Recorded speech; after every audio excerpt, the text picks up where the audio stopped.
Բարի օր, հանրային ռադիոյի եթերում առանց տողատակի հաղորդաշարի հերթական թողարկումն է, ես Լևոն Սարդարյանն եմ, խոսել եւ խոսելու ենք խնդիրների մասին, որոնք ուզում են կամ պետք է ուզեն։ Հասարակությանն այսօր իմ զրուցակիցն է Ազգային ժողովի Հայաստան խմբակցության ներկայացուցիչ, պատգամավոր Գեղամ Մանուկյանը, բարև ձեզ, պարոն Մանուկյան։ Պարոն Մանուկյան, ես եմ շնորհակալ, որ ընդունեցիք հրավիրել։ Տեսեք, ես մի քիչ այլ թեմաներից էի ուզում խոսել, բայց եպիսկոպոսած դասը եւ արքեպիսկոպոսած դասը այսօր մի քիչ շեղեցին մեզ։ Մտածեք, այսօր հրապարակվեց նամակ, ավելի ճիշտ ֆոտո տարբերակով նամակ հրապարակվեց ուղղված Գարեգին II ամենայնայից կաթողիկոսին, որի տակ ստորագրել էր 11 ընդհանուր առմամբ արքեպիսկոպոս եւ եպիսկոպոս եւ որտեղ պահանջ կար ծառայությունից եւ ընդհանրապես եկեղեցուց հեռացնել արշակ arczepiskopos Խաչատրյանին,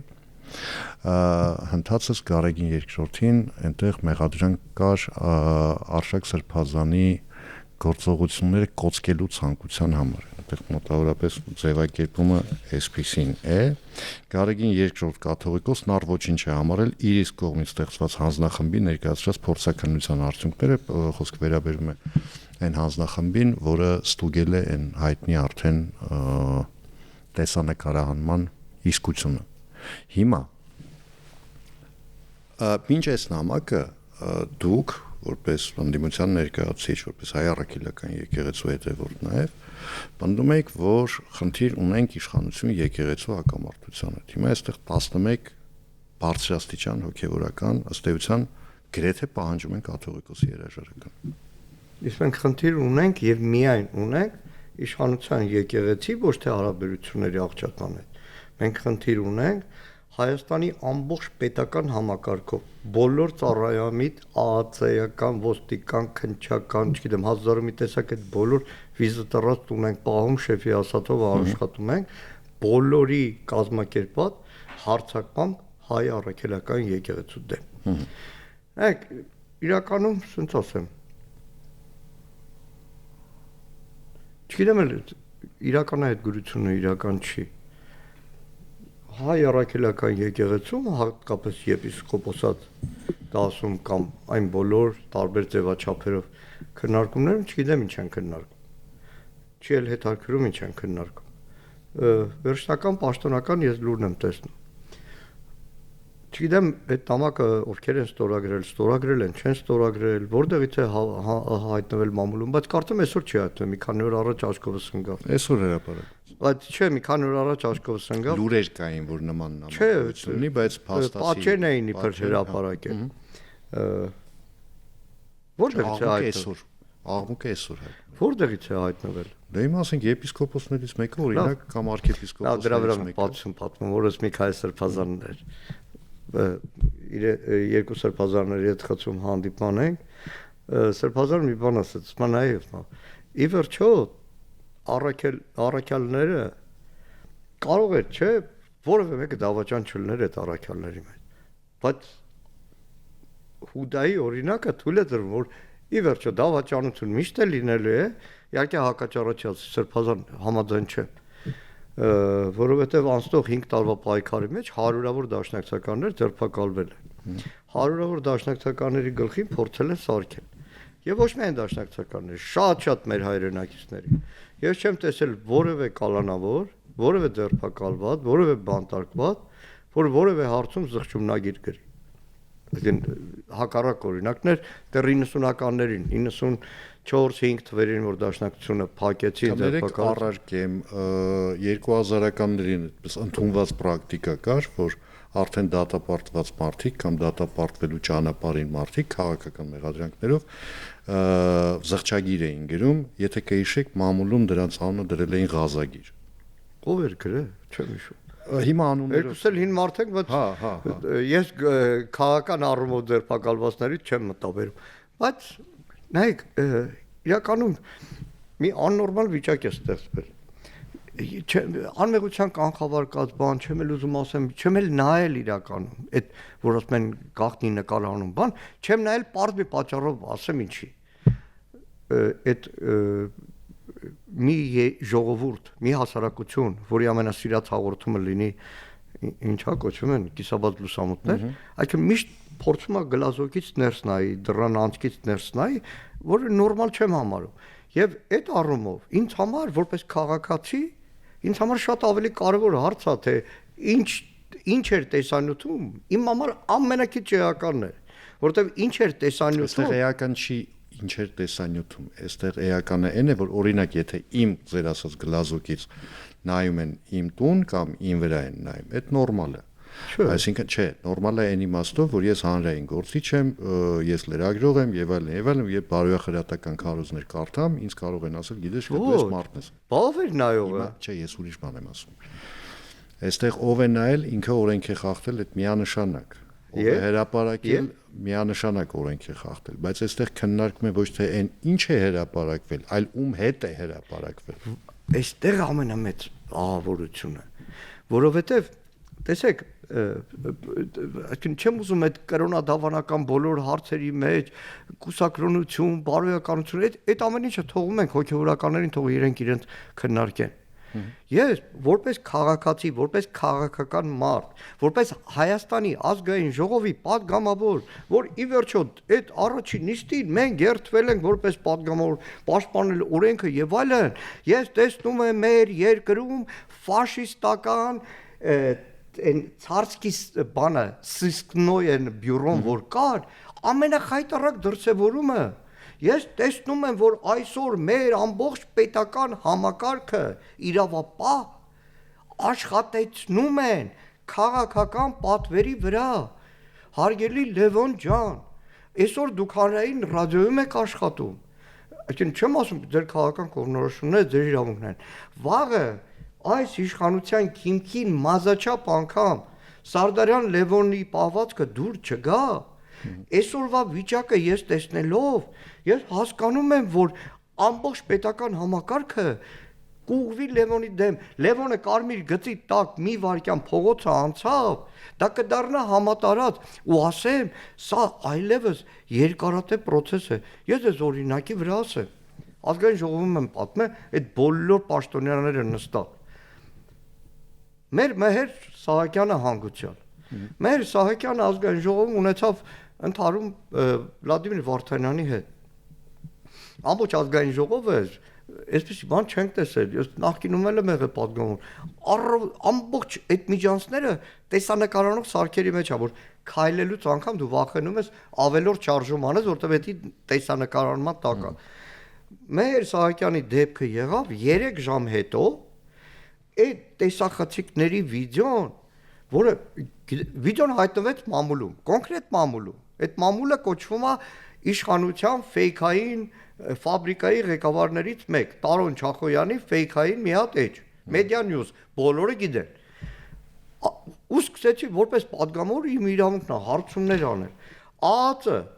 պետական պահպանության ծառայություն, չգիտեմ, ազգային ժողովի աշխատակաց, բոլորին ասում լավ ախպեր, այդ վիդեոների սերվերը ազգային ժողովի տարածքում է։ Այսինքն չի կարա որևէ լրագրող ամենապրոֆեսիոնալ անգամ մտնի այդ սերվերից հանի 3 ժամ հետո հրապարակի մամուլում։ Չկարողացա ստանալ պատասխանը, իհարկե ես գիտեմ պատասխանը։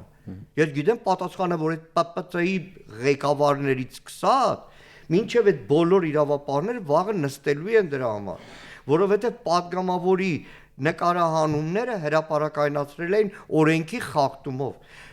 Նայեք, առավոտվանից գիշեր գաղտնալսումը, օրերս ձեր գործընկերներից կարծեմ սիվիլն է հրապարակումներ։ Միայն դատական որոշմամբ այս տարվա ընթացքում 600 գաղտնալսում է եղել։ Տեսեք, Գյումրիի քաղաքապետ Վարդան Ղուկասյան, վերանում եմ իր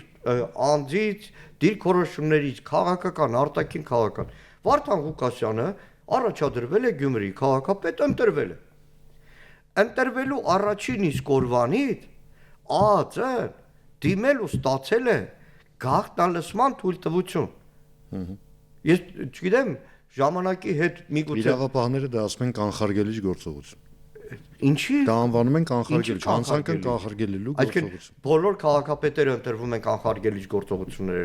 լինում։ Չէ, Վարդան Ղուկասյանը։ Մենակ Վարդան 600 եմ ասում։ 600-ի մեջ քանի քաղաքապետ էր, քանի նախարար էր, քանի փոխնախարար։ Աղարշապատի նախկին քաղաքապետը քաղաքացիական պայմանագիր կուսակցության անդամ էր։ Ինչ։ ասֆալտին փռեցին, վարշապետի քաղաքապետի հետ կապված այդ ամբողջ մամուլի հրապարակումները գնացին որևէ մեկին ուշադրություն չդարձեցին, բայց խնդրում եմ վարշապետի քաղաքապետի օրինակը նախկին քաղաքապետի օրինակը ամենավատն է, որովհետև վարշապետի նախկին քաղաքապետի օրինակը ոչ թե կոռուպցիայի կանխարգելում է, այլ խոսում էր մեկ բանի մասին, այս իշխանության քինախնդրության, որտեղ վարշապետի քաղաքապետը այդ ժամանակվա 21 թվականի մի հեռախոսազրույցում իրեն թույլ էր տվել ամենավերջին բառերը ասել Նիկոլ Փաշինյանի հասցեին։ Եվ մի օր դրա համար պատասխան էր տալու, բայց եթե մամուլի հրապարակումներով կոռուպցիայի կանխարգելմամբ իշխանությունները զբաղվում են, լավ թող զբաղվեն։ Մամուլը առավոտվանից գիշեր բարձրաձայնում է, որ այսօր Հայաստանում հարկային ամբողջ համակարգը դարձել է մեկ օլիգարխի, Նալբանդյան անունը չեմ կարող ասել, որը հիմա 8 խանութների ցանցի սեփականատերն է։ Համատարած խոսում է, առանձին բացառություններով կարող է կոմերցիոն գործարքներ լինեն, բայց համատարած խոսում են բոլոր մարզերում որևէ խանութի վրա մատը դնում է, որ վարձեն չեն համաձայնվում, հաջորդ օրը հարկայինը տուգանքները դնում է տասնյակ միլիոնավոր դրամների, հատիկ խլում է ամբողջ Հայաստանում, բայց դրա մասին իրավապահները որևէ քայլ չեն անում որևէ քայլ, այսօրվա շատ պաշտոնյաների նույն Անիֆի պատմությունը այլևս ազգային ժողովում դարձել է, այսպես ասեմ, նույնիսկ քաղաքական մեծամասնությունը Անիֆ բառը, որ արտաբերվում է, սկսում են ծիծաղել։ Չեն անում, երբ որ մամուլը հրապարակում է փաստեր, որ Անիֆի խորհրդի նախագահ Ավինյան Տիգրանը, որը եղել է Անիֆի խորհրդի նախագահ 4 օր առաջ, 5 օր առաջ, 8 օր առաջ ձևավորված ընկերությանը, որը ամբողջովին փող կապակցված է իր ընտանիքի հետ, միլիարդով փող է տվել։ 3-4 հոգու վրա քրեական գործ է, որոնք Հայաստանում չեն։ Բայց որևէ մեկը չի ասում, հələ մի րոպե էլի, այն ոնց որ այդ Նիկոլ Փաշինյանն էր ասել, թե Սերժ Սարգսյանը ձուկը գլխից է հոտում։ Սերժ Սարգսյան։ Եկել չեն ասում, չէ՞ ձուկը գլխից է հոտում։ Ու տասնյակներով, հարյուրներով մամուլի հրապարակումները ուշադրության չեն արժանանում, մինչև այն պահը, երբ որ քաղաքական առումով իշխանությանը այլևս ձեռ չէ տալիս։ Մեկ կատակով իրանց էլ եմ ասում, էլի, այսինքն իրոնիայով, ասում, լավ հանրապետականների ժամանակով էլ ասում են թղթերով ամեն ինչ ճիշտ է։ Երբ որ ասում են, լսի, տարածքային կառավարման ենթակառուցվածքների նախարարի մայրը $250,000 տուն է սարքում, ասում դե խոպանից փողերը վեր է սարքում ենք։ Թղթերով ճիշտ է, այն ժամանակ էլ էր թղթերով ճիշտ։ Երբ որ ասում ենք, լսի, 71 տարեկան մարդուն Աստված երկար կյանք տա Փամոկչյան Արմենի հայրիկին ու բոլոր հայրիկներին, բոլոր ծնողներին, բայց 71 տարեկան մարդուն ո՞նց կարա 1.5 միլիարդ դրամ բարկը տան։ Ասում են, դե թղթով ճիշտ է։ Լավ, ես էլ ասում, Գեհան Մանուկյանը 2022 թվական դիմադրության շարժման ժամանակ 52 տարեկան մարդ, որոշել են կնոջս հետ հիպոթեկով տուն վերցնել։ Բանկ դիմել ենք, բանկ գնացել ենք, տոկոսը շատ բարձր է, ասում Ժորժ ջան, ինչ է այսքան բարձր, դե ասա պարոն Մանուկյան 13 տարուց ավել հաշվի առնելով ձեր տարիքը չեն կարող տալ։ Sonra մեկը կնոջ ասում լիլ ասում, հասկանաս իրանք 13 տարի են հաշվում կյանք։ Մխիթարվիկ այն ժամանակ ազգային անվտանգության ծառայության պետերին էլ չէին տալիս, որովհետև վստահ չէին, որ երկար են աշխատելու։ Հիմա, բայց պարոն Մանուկյան, կներեք էլի։ Ամենահավոր բանը իմ համար որ կա, անկեղծ ասեմ, այսինքն շատ հաճախ որ նստում եմ տաքսի որտեղ ասում եմ, Մանուկյան, պատավատ չունես, Մանուկյան, ավտո չունես, միշտ հասարակությանը պատգամավոր է, բարձր ռանկ, բան, բայց երբ որ մարդը մեկ է տեսնում, եթե էսի պատգամավորը իր իրավունքները պաշտպանված չէ, շատ հաճախ եմ ասում, այդ քննիության բան չէ, հեռախոսս երբ որ քննչական մարմնի քննիչները տանը ուղղակի վրես հարցակվելով գողանում են, լավ մարդ ասում է, լավ, այս պատգամավոր էր, օրենք կար, անձեռնխելություն, գույք, բան, սրանից որ տանում են, մենք ով է, դրա համար մի հատ այսպիսի բան են անում, ասում են լավ, ավելի լավ հնազանդվեք, թե չէ վաղը բռնելու է։ Պարոն Մանուկյան, մենք Արշակ Սրբազանից հասանք Անիֆին, բայց եկեք վերադառնանք այնուհանդերձ եկեղեցու թեմային, տեսեք, ես մի օրինակ բերեմ։ Ժամանակին, երբ դուք դուրս եկաք կոալիցիայից, այն ժամանակ, ձեր ներկայացուցիչներից մեկը շարունակեց մնալ նախարարի պաշտոնում, հիմա անուններով չասեմ, չի եղել այդպես բան։ Եղել է։ Չի եղել։ Եղել է։ Չի եղել։ Չի եղել, Մշակույթի նախարարի պաշտոնում կհիշեցնեմ։ Դրանից հետո սառեցվեց իր անդամությունը։ Այդ ժամանակ կոալիցիա չի եղել։ Հա, չէ, ոնց 2003 թվականի մաս։ 2003 չի։ Այդ ես պատմեմ։ Հա, ներողություն, 99 թվական։ Արամ Սարգսյանի կառավարությունները ասեմ ինչ էր, կոալիցիա չէր եղել։ Մի վարքյան, հերացրեցիք, չէ։ Հա։ Որովհետև ի տարբերություն ձեր սկզբունքների, մարդը որոշել է մնա, որ ինքը պետք է շարունակի պաշտոնավարել։ Ահա։ Հիմա arczepiskoposներն ու եպիսկոպոսները ասում են եղբայր, այս մարդը մեր ներքին բոլոր բաները խախտել է։ Հարգելի Լևոն, նայեք, այսինքն մենք փողոցի մարդ ենք, էլի, այսինքն ապրած մարդ ենք։ Օդի մեջ ես չեմ ուզում թղթի վրա կրակել։ Ես տեսել եմ այս կագբեշնիկները ինչ են անում։ Այսօր գալիս են Բաքրատ Սրբազանի դատից։ Գալիս են Բաքրատ Սրբազանի 18 արդարների դատից։ Հարգելի Լևոն ջան, դուք, ես, մյուսը, իմ հարևանը, ազգային ժողովի պատգամավորները բոլորը լսում էին, որ Բաքրատ Սրբազանեն ծրագրել են ավտոբուս վառել, ահաբեկչություն անեն, խոտի դեզերով ավտոբուսները վառեն, ինչ որ բանը երկաթե աստղիկներով պագրիշկեք ծակեն, դատախազը լուրջ փողկապը կապած այդ ուսադիրներով եկել է երիտասարդ աղջիկ, որին ասում լավ ասում, կյանք եք ապրելու։ Եկավ ազգային ժողովում հայտարարել, բոլորի համար այսինքն գլխավոր դատախազը փաստ էր ասում։ Մինչև պաշտպանները պարզեցին, որ գիտեք, մի հատ հեռախոսազրույցը, այդ իրականում 4 հատ հեռախոսազրույցից ամեն տեղից մի բառ վերցրած, կպցրած մի հատ զրույցը, արհեստական զրույց է։ Այն ինչ որ վերագրում էին Սրբազանին, մյուսներին, սուտ է։ Ես օդի մեջ Պասկվիլ ասած կա, չէ՞, Ստալինյան սովետական շրջանի չեմ ուզում այդպես բան։ Թող միած Սրբազան հայտարարել, որ ես ստորագրել եմ դրա տակ։ Աչքումս ընկավ Սրբազաններից մեկը չի էլ հաստատել։ Ես չեմ ուզում օդի մեջ խոսեմ, բայց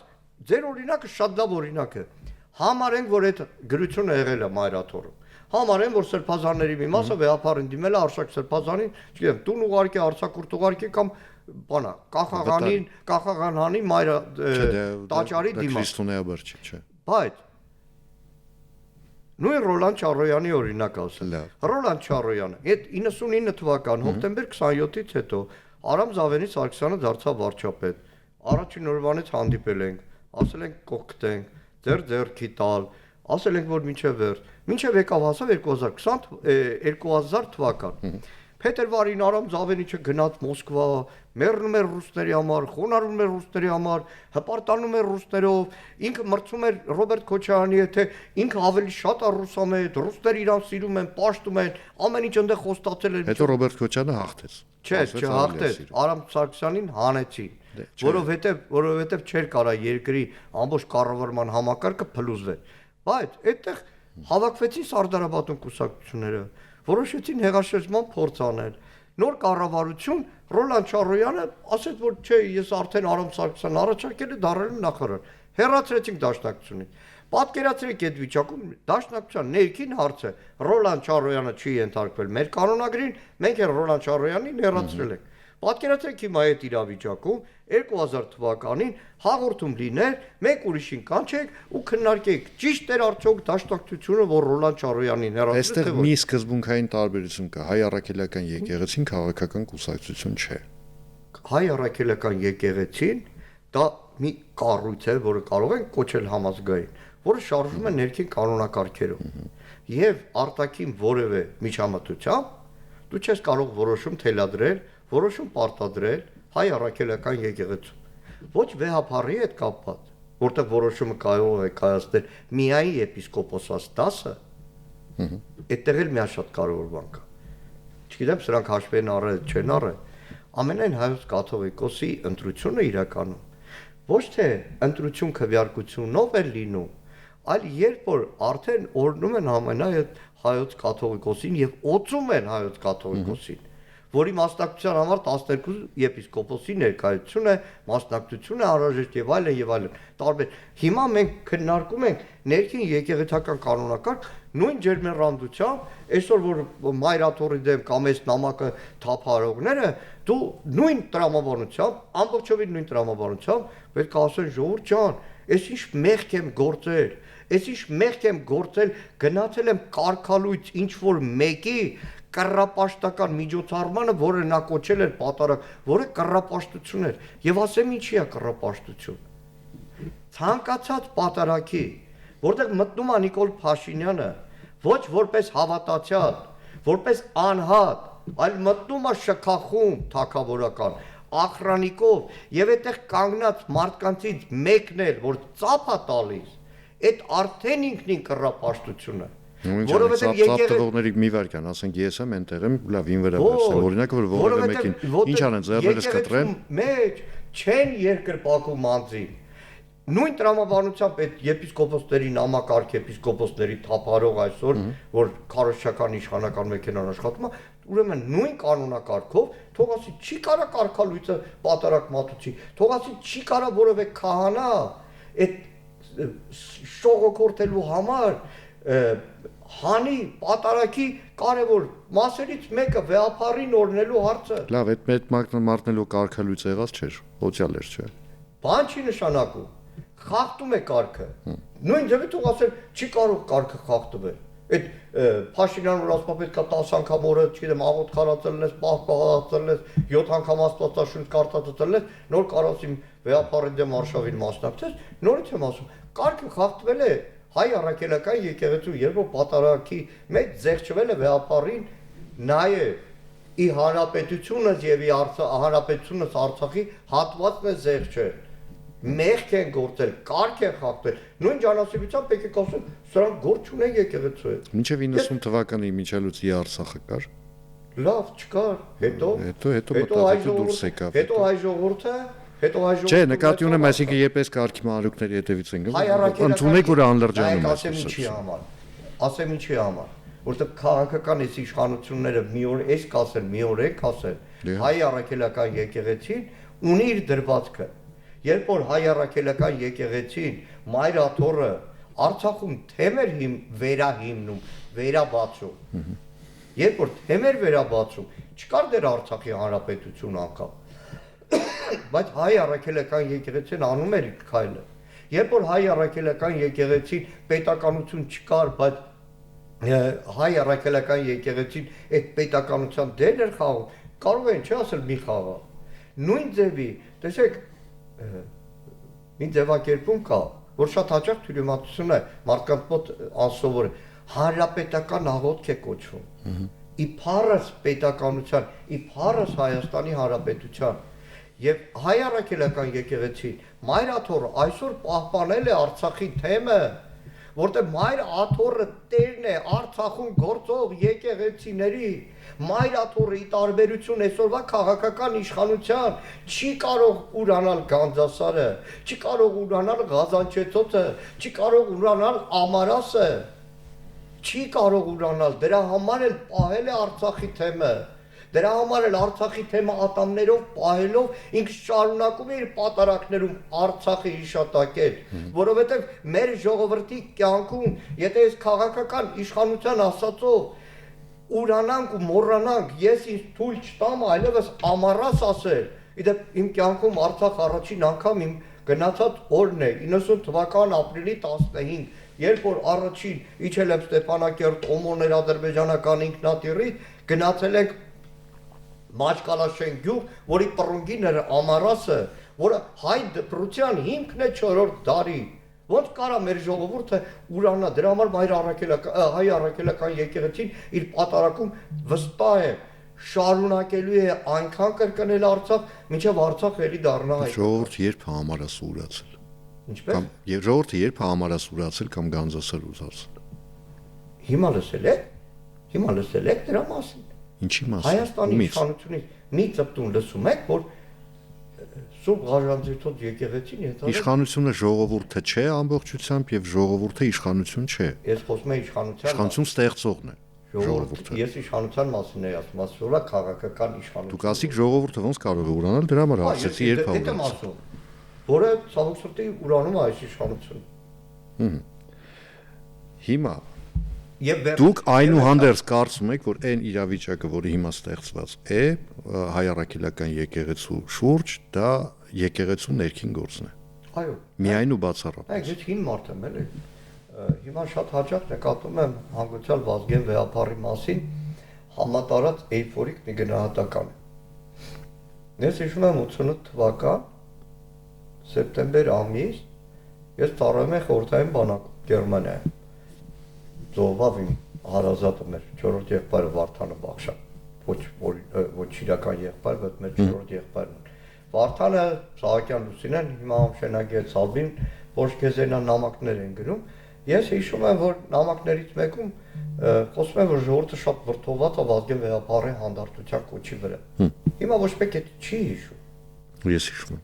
Շատ քիչ են հիշում, բայց բոլորը համատարած Վազգեն Վեհապար, որ իրոք Վազգեն Վեհապարի հայրիկությունը մեր ժողովրդի, բայց այսպես ասեմ, այդ ժամանակ էլ էր էդի խնդրահարում, որտեղ Վեհապարի կոչը հետո ժամանակի հերվից, որ նայում էր, ինչ իմաստություն ուներ։ Եվ այդ առումով Մայր եկեղեցի, որ ասում եմ, մի խորհուրդ կա։ Այսօր առուտը մամաս ինձանից նեղացած։ Երեք ելույթ ունեի գրելու, ամբողջ երեկո, ցած առանձնացած ելույթ է գրել, ամբողջ երեկո մի անգամ էի տեսել։ Որ նկատմամբ անվերապահ վստահություն է։ Եվ ինչ որ դուրս բրծուկներ, որ իրենց թույլ են տալիս քաղաքական կոնյունկտուրայից ելնելով քաղաքական այսպես հանձնարարությամբ փորձեր ցանկացած ծնողի վիրավորել, այդ բանը։ Նայեք, մի քանի ամիս առաջ մի օր նորներ կա։ Ես էլ հրավիրվել։ Այնպես դասավորել, որ մինչև հասան կնոջից հետ աթոռները զբաղված էին, ոտքի վրա է կանգնած, դուրս եկավ, մինչև հետո աթոռները ավելացրեցին, բայց ես հիշում եմ, որ այսօրվա քաղաքական իշխանության ներկայացուցիչների մեծ մասին մայրաթոռը նորմալ ընդունել էր, մայրաթոռը նստեցրել էր առաջին շարք, եւ այդ բոլորն էլ որպես հավատացյալ մարդիկ ներկա էին, խոնարհվում էին Վեհապարի առաջ, ընդունում էին Վեհապարի հաղորդությունը, անվերապահ մասնակցում էին այդ արարողությանը։ Այդ ժամանակ շեֆը չէր ասել, որ գիտես Վեհապարի հարցով հարց կա։ Այդ մարդկանց հետո 180 աշճանից փոփոխություն որ տեսնում եմ, հասկանում եմ 37-ը ոնց է եղել, սենց է եղել, ուրիշ ձև չի եղել։ Այսինքն դուք բացառում եք այն տարբերակը, որ եղել է ինչ-որ իրավիճակ, հետո նոր հանգամանքներ են պայմանական, իրավական լեզվով ասած, նոր հանգամանքներ են ի հայտ եկել, վերաբերմունքը փոխվել։ Հարգելի Լևոն, մեր կյանքը դրա վկայությունն է։ Նայեք, այսօրվա իշխանությունը, որ ամեն րոպես ինչ Արցախ, դուք պատերազմ եք ուզում, բան, ես տեսել եմ այդ մարդկանց պահվածքը։ 5 տարի առաջ Ադամը իրանց հայրենիքներ, 5 տարի առաջ կամուֆլաժը հակած ինչ-որ այսօր գլխավոր էլեկտրիկն է 5.5 միլիոն աշխատավարձ ստանում Սամվել Կարապետյանի գրպանից ստանում է, համարում է ինքը բանը։ Ստայպերսկի վինտովկով, չգիտեմ, նկարում էր Արցախում։ Հիմա հարություններ ասում ինչ Արցախ դուք հանգարտ այդ բան չասեք։ Այն ժամանակ սխալվել է։ Որ թվին ասում ես, էս ասում, այդ ժամանակ սխալվել է։ Վաղն էլ ասելու ենք, ախր այս կռապաշտություն արի, ասելու է սխալվել ենք։ Նայեք, իրականում վերջերս ազգային ժողովում սովորություն է դարել, շատերին քննադատում են, թե ինչ է Նիկոլ Փաշինյանի գիրքն է տալիս ափսոս, հա։ Մամասը վերջի անգամ խոսած է, դրանից հետո էլ գիրք չեմ տալիս, ցույց եմ տալիս, բայց մի հատ գիտական մեծ հոդված տվեցի, որ շնորհակալ եմ Միքայել Սրբազանից, շատ մանրամասն տեղյակ չէի, մի օր հանդիպանը երկար զրույցի ժամանակ պատմեց ազատ եկեղեցի աղանդավորական շարժման մասին 20-ականներին եղել։ Ինչ ա եղել, սովետական չեկան բոլշևիկները հայ առաքելական եկեղեցու դեմ պայքարի համար գտել են եպիսկոպոս, վարդապետ, գրավել են մի եկեղեցի ու նույն հարցերն են ելի, կուսակրոնության հարց, ազատության հարց, արշավ է սկսել հայ առաքելական եկեղեցու դեմ։ Թերթ են տպել, նույն ձևի պատարակ են մատուցել, համարել են, որ իրենք են, հետո մի քանի տարի հետո, երբ որ ժողովրդային աջակցություն չեր ստացել, կորե գնացը մոռացվել է։ Գիտական մեծ ուսումնասիրություններ, առաջարկում եմ ես կարդալ, որ հասկանան, որ հայ առաքելական եկեղեցու դեմ բոլշևիկները պայքարեցին, չհաջողեցին։ Բայց ի՞նչ էր այդ արկի։ Ուրեմն, երբ որ արշավել են հայ առաքելական եկեղեցու դեմ 20-ականներ, դեռ պատկերացրեք, 20-ականներին դեռ ուզենք չուզենք, Կովկասի հայության տեսակարարքշերը Թիֆլիսում է։ Եվ պատահական չի, արշավը սկսել են ոչ թե մայրաթոռու մեջ միացնում Երևանում, այլ Թիֆլիսից Վիրահայոց թեմից է սկսել, որտեղ ուժը այնտեղ է եղել, բայց պարտվել են, հիմա էլ են պարտվելու։ Շնորհակալություն զրույցի համար, հիշեցնեմ այսօր իմ զրուցակիցներ Հայաստանի Հանրապետության ազգային ժողովի Հայաստան խմբակցության ներկայացուցիչ պատգամավոր Գեղամ Մանուկյանը, ես Լևոն Սարդարյանն եմ, կհանդիպենք արդեն վաղը, նույն ժամին, նույն վայրում, հաջողություն եւ համբերություն։ բոլորիս։